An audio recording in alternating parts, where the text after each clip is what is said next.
अरे प्रभु को गिन गिन के गालियां देता था शिशुपाल। ये जब शिशुपाल प्रकट हुआ तो बुआ का ही लड़का था, 4 भुजाएं थी। तो इसके जन्म उत्सव के समय फिर श्री कृष्ण बलराम जी भी गए हुए थे। तो आचार्य ने जन्म कुंडली उस समय बाची कि महावीर होगा, ऐसा ऐसा सब वर्णन करते रहे और कहा ये उन्हीं के हाथ से मारा जाएगा जिसकी गोद में डालने पर इसकी 2 भुजाएं हट जाएंगी। तो वहां जितने आए हुए थे रिश्ते नातेदार, समाज के श्रेष्ठ श्रेष्ठ जन, सबकी गोद में शिशुपाल को, और जे भी भगवान श्री कृष्ण की गोद में डाले 2 भुजाएं गिर गई।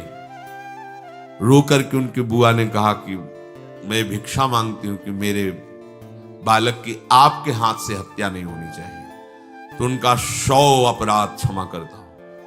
तो उन्होंने सोचा 100 अपराध काहे को करेगा, का 100 अपराध तक मैं इसे बिल्कुल कोई दंड नहीं दूंगा, वचन देता हूं। ये जब से तोतली वाली बोलना शुरू किया तब से भगवान को गालियां देना शुरू किया था। इसका स्वभाव ही ये वैर, पूरा ऐसा वैर, भगवान को गालियां देता। जिस समय सब धर्मात्माओं राजाओं की सभा भरी हुई थी और भगवान श्री कृष्ण की अग्र पूजा हुई, सब तो सह गए, शिशुपाल खड़ा हो गया और ऐसे कटु वचन बोले। महाभारत में लिखा, हमने स्वाध्याय में पढ़ा था, ऐसे कटु वचन बोले कि कोई भी नाराज हो जाएगा उससे। तो पहले भीमसेन खड़े हुए और कहा कि अपने बड़ों का सम्मान करना सीख, चूंकि भाई ही लगता है, जैसे कुंती बुआ ऐसे भगवान की वो बुआ का दूसरा है ये लड़का, सम्मान करना सीख। अगर तू ऐसे ही बोलता रहा तो यही मैं तेरा गला काट दूंगा। ऐसे कहा बैठ जा ब्रकोदर, बहुत खाने वाला, तू क्या मेरे से लड़ेगा। भगवान ने भी इशारा कर दिया। जब देखा कि ये बोलता ही चला, भीष्म जी खड़े हुए और भीष्म जी ने कहा मैं श्री कृष्ण के चरण आसक्ति चित्त वाला हूं, अगर अब एक भी शब्द यहां बोला इसने तो मैं किसी की नहीं सुनूंगा, इसको नष्ट कर दूंगा। और दोनों सभाओं के सर पर पैर रखता हूं, जो श्री कृष्ण का विरोध करे उसके लिए मैं पर्याप्त हूं। भगवान ने कहा चुप रहो, शांत रहो, सबको बैठा ला। वो गिनती शुरू की थे, 98, 99 का शिशुपाल सावधान, जो तुम्हारी माता को वचन दिया था बस एक शब्द रह गया है, आगे मुझे दोषी कोई न ठहराए। 100 तक क्षमा करने की बात कही थी। जे ही, वो तो रुकने वाला थोड़ी था, जे ही आगे बोला सुदर्शन जी के द्वारा उसका वो परम उद्धार हुआ जो बड़े बड़े ऋषि मुनियों के लिए बड़ा दुर्लभ पद कहा गया है। गोपीजनों ने सौंदर्य माधुर्य निधि भगवान को अपना कांत माना, प्रीतम माना। एक ही वृत्ति, कितनी गजब की वृत्ति गोपीजनों की है कि सब कार्य करते हुए कृष्णाकार वृत्ति है। बेचने दही जा रहे हैं, बोल रहे कोई कृष्ण ले ले, दामोदर ले ले, माधव ले ले। कैसी वृत्ति है, देखो कैसी उच्च कोटि की अवस्था है। किसी भी भाव से हमारे प्रभु से जुड़ जाए तो इच्छा द्वेष द्वंद्वों से वो मुक्त हो जाए। और जब तक ये ठीक है ये बेठीक है, इस तरह के द्वंद्व तुम्हारे हृदय में बने रहेंगे, तब तक मूढ़ता रहेगी और उससे पतन होता रहेगा। संसार का संबंध दृढ़ होता है इच्छा से। बहुत सुंदर बात है। संसार का संबंध दृढ़ होता ही है इच्छा से। इच्छा खत्म, संसार का संबंध खत्म। कितनी बढ़िया बात है। पर हम भागे घूम रहे हैं इच्छाओं की पूर्ति के लिए। जब एक बता दिया कि समुद्र है भगवान, जो चाहिए इन्हीं से क्यों नहीं, पर इनसे मिलने के लिए भी तुम्हें शराब छोड़ना पड़ेगा, तुम्हें मांस छोड़ना पड़ेगा, व्यभिचार छोड़ना पड़ेगा, गंदे चिंतन छोड़ने पड़ेंगे। वो राजी नहीं हो तो करो पाप और चाहो सुख। ऐसा कैसे हो सकता है? यही है जीव की परेशानी, यही है। वो ये चाहते हैं कि हे संत महात्मा, हे भगवंत, हमको छूट दो, हम खूब गंदे आचरण करें और आप हमसे सेव संतरा रुपया पैसा ले लो और आप ऐसा आशीर्वाद दो कि हमारी उन्नति होती रहे, दुख न मिले, हमें सुख ही मिलता है। कभी स्वप्न में भी नहीं हो सकता। तब लग कुशल न जीव कहूं, सपने हूं मन विश्राम, जब लग भजत न राम कहूं, शोक धाम तज काम। ये दुखों का खजाना काम अर्थात इच्छा, इसका त्याग करके भगवान की शरण में होकर जब तक नाम जप नहीं करोगे, स्वप्न में भी तुम्हें विश्राम नहीं मिलेगा। और नाम जप एक गंदे आचरण करने वालों के हृदय में नहीं हो सकता। नाम परम पवित्र है। ये तभी होगा जब आपका खान पान सात्विक हो, आपका वातावरण सात्विक हो, आपका बोलना उठना बैठना सब सात्विक हो, तब नाम भगवान कृपा करेंगे आपकी जिह्वा। फिर कौन सी इच्छा रह जाएगी, कौन सी इच्छा रह जाएगी? अरे आप विश्वास कीजिए, ये जितनी इच्छाएं हैं सब स्वाप्निक हैं।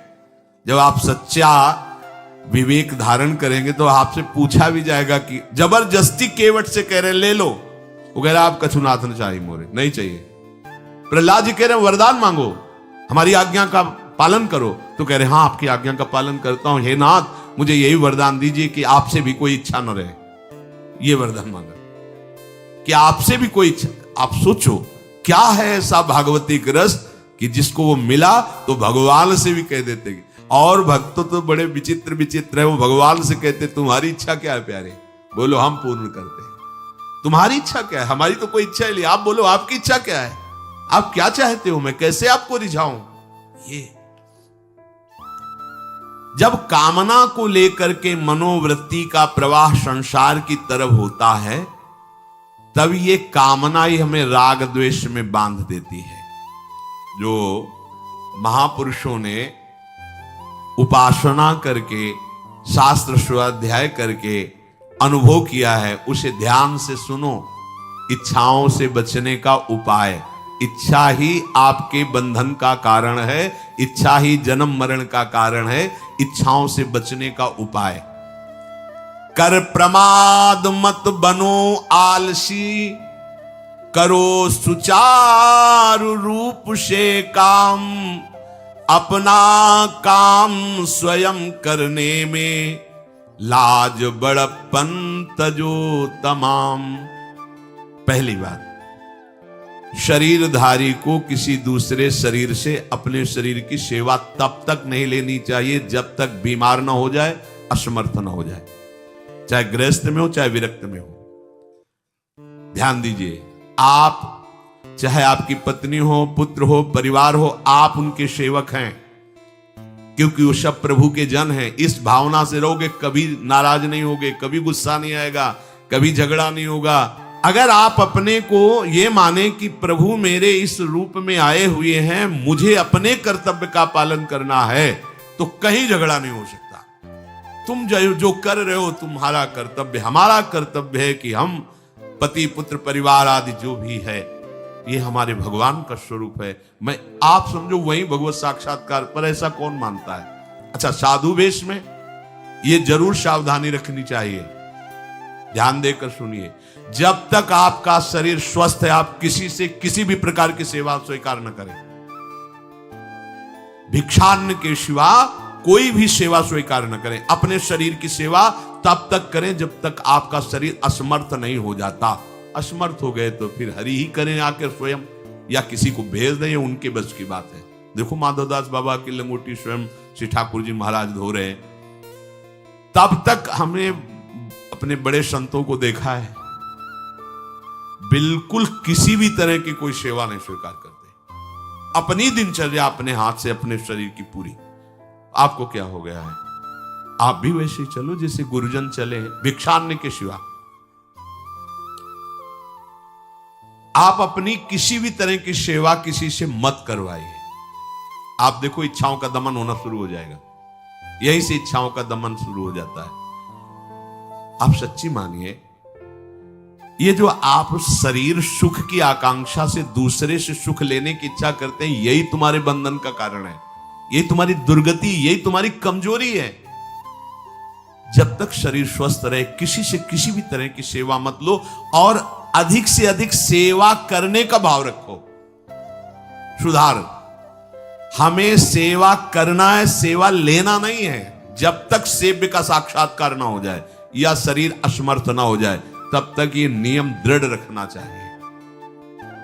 गुरुजनों को भी देखा, श्री जी की सेवा कर दो, रसोई के से बाहर, शरीर सेवा में कभी भी नहीं। कभी धोखे से ऐसे वस्त्र आदि रह गए और महाराज जी ने धो के जल्दी से फैला दिया तो भी डांट लगी, ऐसा क्यों किया? नहीं, पर रखे थे महाराज जी ने ऐसा कर, नहीं, जब तक हम कहें नहीं तब तक नहीं। आज भी सरकार अपने ही हाथ से श्री जी को भोग लगा के ही, सब हैं पर वो अपने ही हाथ से 2 रोटी भोग बना के। देखो बुजुर्ग संतों को, बड़े महापुरुषों को हमने देखा है, अपने शरीर, जब तक शरीर में सामर्थ्य है तब तक, ये महापुरुषों का आदेश है, अपना काम स्वयं करने में लाज बड़प्पन तजो तमाम। अपना काम करने के लिए आप किसी को भी आदेश मत करें, किसी की भी सेवा स्वीकार न करें। हाँ, हमें भूख लगेगी तो रोटी मांग लेंगे जाकर के, क्या जरूरत है हमें किसी की सेवा स्वीकार करने की? मांगो, खाओ, खूब भजन करो, सत्संग करो, कम खर्चे वाला जीवन रखो। जरूरत क्या है?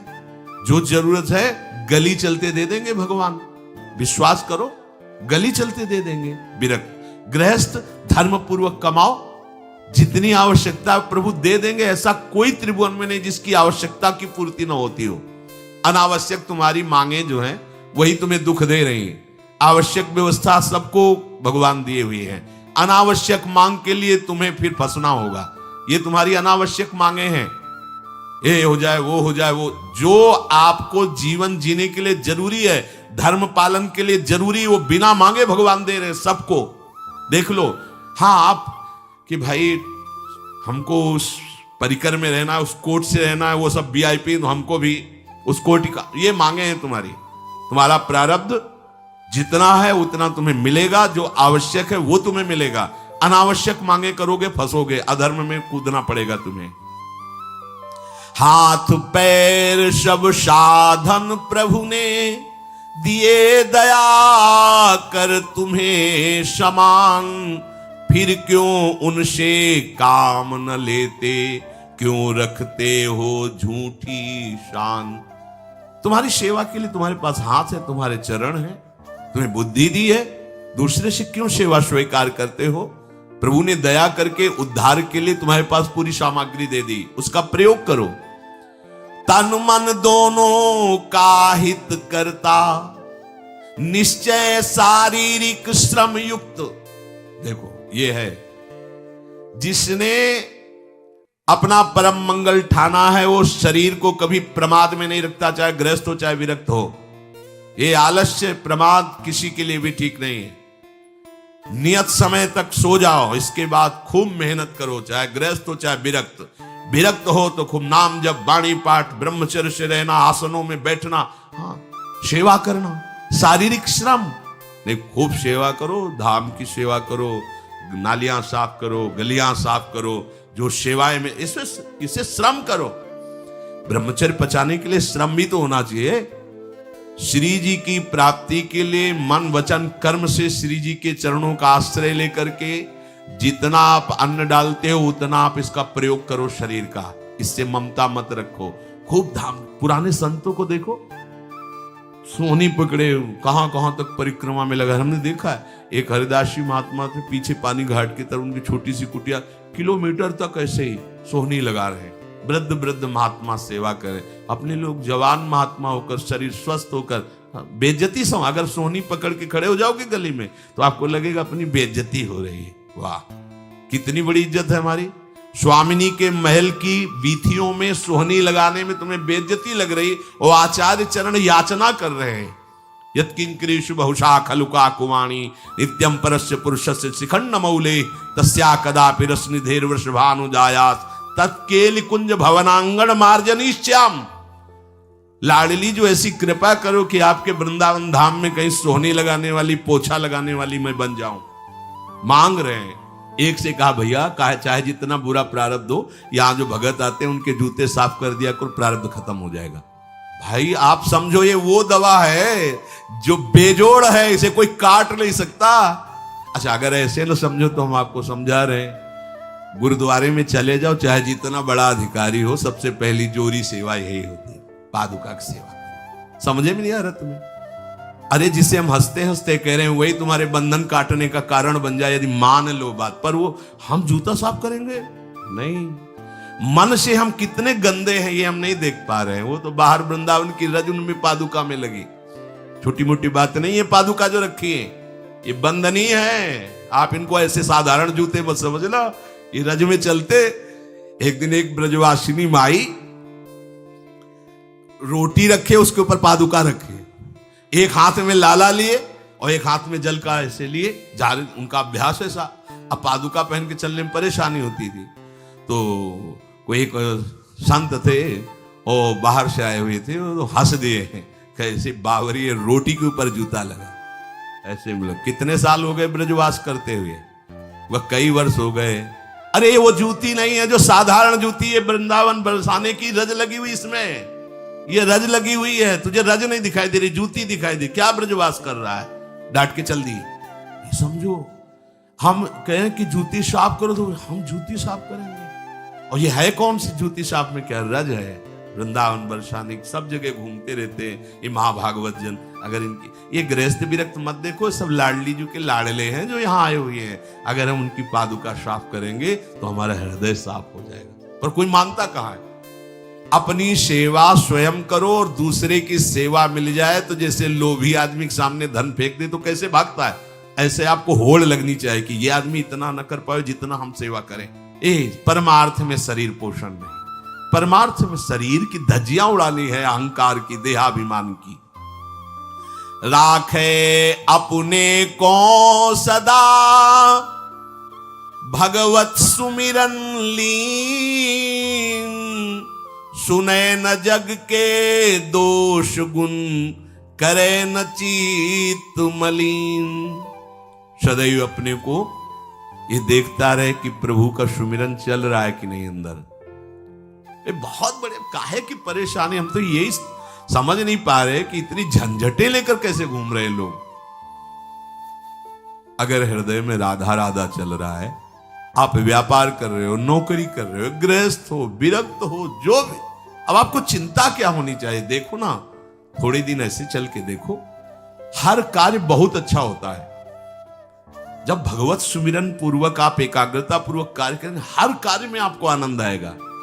पर वो तो शरीर पोषी, जैसे आग जलने में फफोला पड़ जाता है ना, उसको बहुत संभाल के रखते हैं, ऐसे देहाभिमानी साधक भी होते हैं। कोई कोई इतना शरीर को सजा के, इतना संभाल के कि लगता है यही भगवत प्राप्ति है इनकी, कि इनके शरीर बिल्कुल ऐसे नहीं। संतों ने देखो ना कैसे अपने शरीर के राग का त्याग किया है, गुरुजनों की आज्ञा में तत्पर होकर धज्जियां उड़ा दी देहाभिमान की, तब उनको परम पद प्राप्त हुआ है। अपने शरीर का राग रखने वाला परमार्थ में कैसे चल सकता है। कब तक फंसे रहोगे विषयासक्ति वासना में हो दीन, अरे कब तक मन में भरे रखोगे दुर्विचार दुर्भाव मलिन। जिन भोगों के लिए हो रहे तुम लालायित सुखमय जान, यही घोर दुख उपजाएंगे, बढ़ जाएगा अज्ञान। इसलिए छोड़ो सब आशा ममता आसक्ति कामना मद अभिमान, एकमात्र शरणागत होकर भजो निरंतर राधे श्याम। प्रभु की आसक्ति हृदय में धारण करो, यही समझ में नहीं आता। चले हो राग त्यागने के लिए, पोषण कर रहे हो शरीर राग का, कैसे बात बने। चलो कोई विषय संसारी है तो लगता है अभी बेचारा है। आप लोग बेचारों की लाइन में थोड़ी हो, आप लोग बेचारों की लाइन में नहीं हो। आप जितने भी, चाहे गृहस्थ हो चाहे विरक्त हो, धाम आ गए हो, दीक्षा ले ली है, शास्त्र स्वाध्याय करते हो, सत्संग, आप बेचारे हो, आप भगवत पार्षद हो। पर आप अपने स्वरूप को समझो, ये अंदर की बातें सुधारो। आगे कह रहे हैं कि सुने न जग के दोष गुण, करे न चित्त मलिन। अपने भगवत चिंतन में मगन रहो। कोई तुम्हें यदि किसी की निंदा आदि सुनाने लगे तो उसे मत सुनो। पूछे कछु कछुए कहे, को आए के पास, सुन ले कछु बोले नहीं, सब ते रहे उदास। पर निंदा पर दोष के कथन सुनन में लोग, जो आनंद अनुभव करें तो लहे नरक के भोग। तुम्हारे पास आकर कोई तुम्हें दूसरे की निंदा सुना रहा है, और अगर तुम्हें हर्ष हो रहा है, कैसी बात, कोई नामदाता सदगुरु की निंदा करे तुम सुन लिए, कैसे तुम्हारे इस पाप का प्रायश्चित होगा? सुनने और कहने वाले दोनों को एक ही दंड मिलता है बराबर। तुम अपने गुरुदेव की निंदा सुन ली, तुम अपने आराध्य देव की अवहेलना की बात सुन ली। उपासना नहीं है, कहीं देहाभिमान है कि हम तो गुरु के श्रेष्ठ है ना, गुरु जी की निंदा होती हमारी वंदना हो रही। परिणाम में लड्डू मिलेगा, खा लेना, परिणाम पक्का। पर निंदा के कीते आवत नहीं कछु हाथ, मूरख पर्वत पाप को ले चल अपने साथ। वैष्णव निंदा, भक्त निंदा, गुरु निंदा, ये तो बहुत ही भयानक है। भक्तन निंदा अति बुरी भूल करे जिन कोय, किए सुकृत बहु जन्म के क्षण में डारे खोए। कह रहे जो दूसरे की निंदा सुनने में आनंद का अनुभव करता है उसको भोग मिलेगा। काहे का? बोले नरक का भोग मिलेगा। इसलिए जो तुम्हें ऐसी बातें सुनाने के लिए उत्साहित हो उनसे उदासीन रहो, अर्थात उनसे कोई परिचय नहीं, कोई अपनापन नहीं। हाथ जोड़कर कह दे कि आज तो आप कृपा करके आ गए हो, आगे कृपा करके कभी मत आना। नहीं, आज हम आपका स्वागत नहीं कर रहे, आगे स्वागत करेंगे तो आप सह नहीं पाओगे, इसलिए आप कृपा करके आगे मत आना। हम आपके पास गए नहीं, आप आकर हमारे गुरु की, हमारे इष्ट की अवहेलना की बात करोगे तो आज क्षमा करते हैं, चले जाइए, दोबारा मत आना। चाहे वो कोई भी हो, तुम्हारी निष्ठा में इतनी ताकत है वो झुक जाएगा, उसकी सामर्थ्य नहीं कि वो आगे आ जाए। अगर हमारे कोई इष्ट की, आचार्य की या किसी भी नाम जापक की कोई निंदा करता है, हम सुनते हैं और उसे सुख मानते हैं, तो कह रहे हैं उसको नरक का भोग मिलेगा।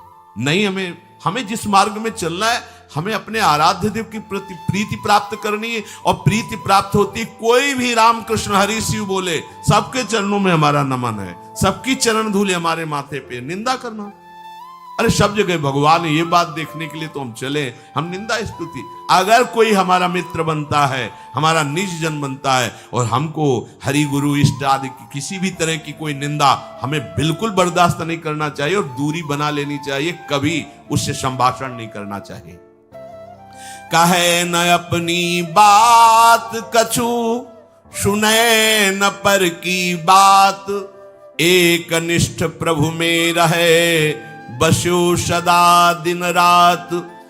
अपने हृदय की भक्ति की बात सहसा किसी से ना कहे और ना किसी की बात सुने, क्योंकि हमें अपनी आचार्य निष्ठा, गुरु निष्ठा से चलना है।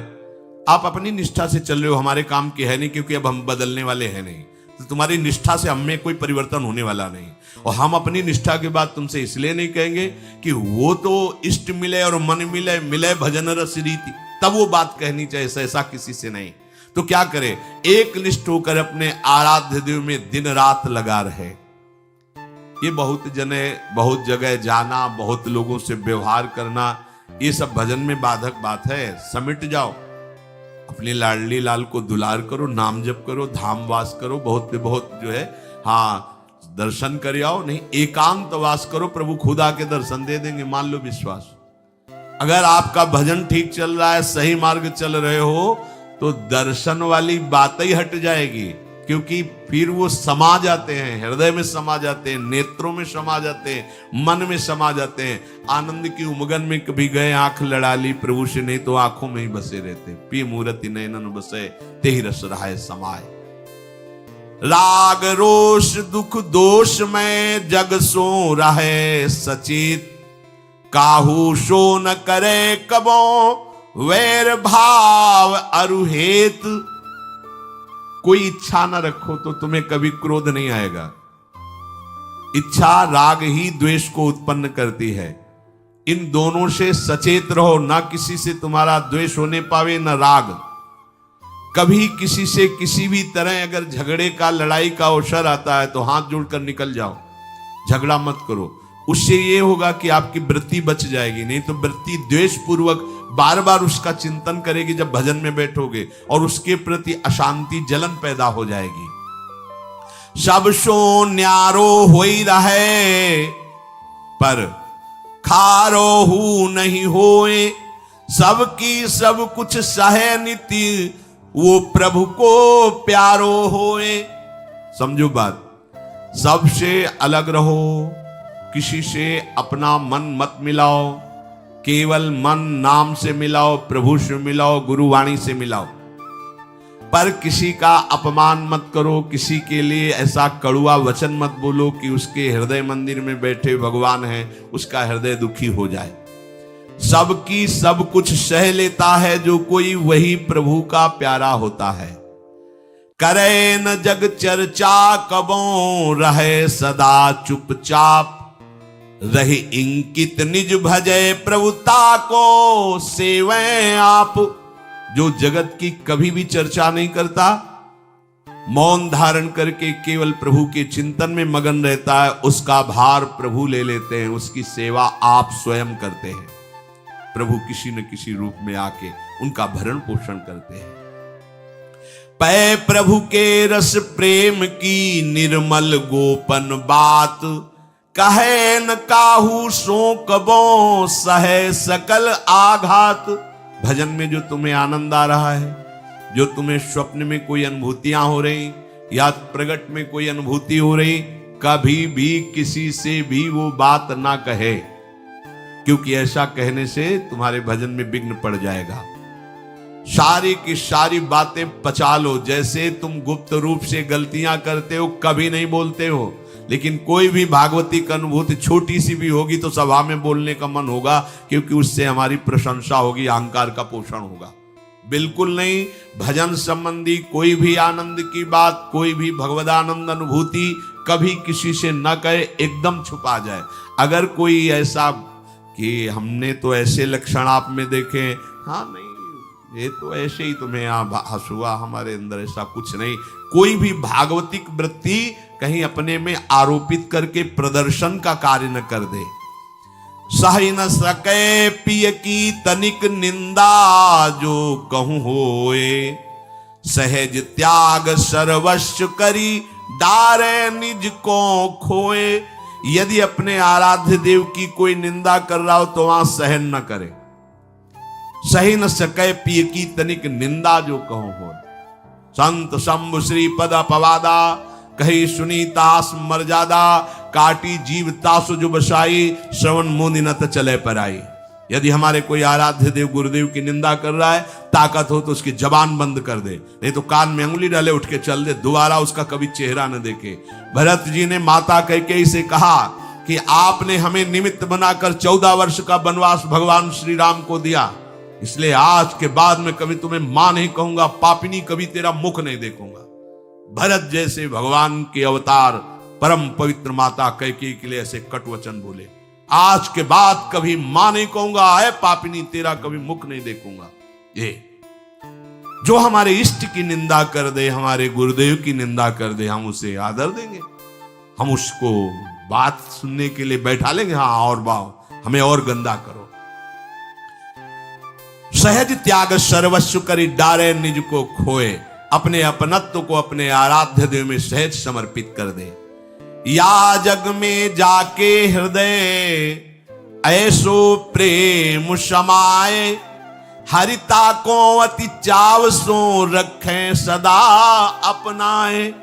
इस जग में जिसके हृदय में ऐसी निष्ठा होती है, तो हरि उसे अपना मान करके फिर स्वयं उसका भार लेकर इस संसार में रखते हैं, अर्थात उससे वही कराते हैं जिससे जग मंगल होता है। निर्मल या प्रभु प्रेम की महिमा कही न जाए, अति प्रेमी जो श्याम को हरि ही नित्य बसाए।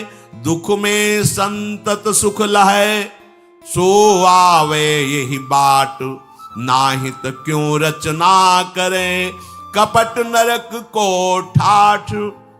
जो निर्मल भगवत प्रेम है उसको कहा नहीं जा सकता, वो अनिर्वचनीय है। ऐसे निर्मल प्रेमी महात्मा के हृदय में श्याम सुंदर निरंतर वास करते हैं। इस निर्मल प्रेम को जिसे प्राप्त करना हो तो कमर कस ले, दुख का मार्ग है, इसमें दुख में चल करके महासुख में पहुंचा जाता है। कह रहे दुख में संतत सुख लहे, सो आवे यही बाट। भारी से भारी विपत्ति, अपमान, तिरस्कार में भी जो सुख का अनुभव करते हुए भगवत भजन करते रहते हैं, वो जाते हैं उस महासुख परमानंद में। नहीं तो कह रहे हैं ना ही तक क्यों रचना करे, कपट नरक को ठाठ। फिर ये बातें बनाने से नरक ही मिलेगा, भगवत प्राप्ति नहीं होगी। इसलिए इच्छा और द्वेष का त्याग करके अपने आराध्य देव के निरंतर चिंतन में मगन रहो। भजन का फल है अपना अस्तित्व मिटा देना, कोई भी इच्छा न रह जाना। तो श्री भगवान स्वयं उसके हृदय में बैठ करके सब योगक्षेम का वाहन करते हैं। जैसे अहंकार से हम सोचते हैं ये हम नहीं करेंगे तो कैसे हो जाएगा, तो पूरी सृष्टि तुम्हारे करने से हो गई है क्या? जिन्होंने एक संकल्प में अनंत ब्रह्मांडों का सृजन, पालन और लय करते हैं, करते रहेंगे, उन प्रभु को पहचानने के लिए मनुष्य जन्म हुआ है। यही परम कर्तव्य है, हम भजन करके उनमें लीन हो जाएं, उनको जान जाएं, तो महान दुख से हमारा छुटकारा हो जाए।